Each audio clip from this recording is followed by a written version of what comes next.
இப்போ இதை நம்ம சரி செய்கிறதுக்கும் நிறைய வழிமுறைகள் இருக்குது. முதல்ல வந்து பார்த்தோம்னா உணவு முறை. உணவு முறையில் நம்ம வந்து சில சில மாற்றங்கள் செய்யும்பொழுது தான் அதிகமான நமக்கு ஒரு பலன் கிடைக்குதுன்னு சொல்லலாம்.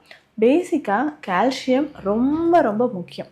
ஸோ நம்ம பீரியட்ஸ் நிற்கக்கூடிய இந்த தருவாயில் வந்து பார்த்தோம்னா பேசிக்காகவே ஈஸ்ட்ரோஜன் லெவல் நமக்கு குறைய ஆரம்பிக்கும். ஸோ அதனால் என்ன ஆகுதுன்னா உடலில் கால்சியம் குறைபாடு, எலும்புகள் வந்து தேய்மானம் ஏற்படுறது, இரத்த சோகை இருக்கிறது, ஒயிட் டிஸ்சார்ஜ் இருக்கிறது, இது எல்லாமே நமக்கு இருக்குது. ஸோ இதை வந்து நம்ம கவனமாக பார்த்துக்கணும்.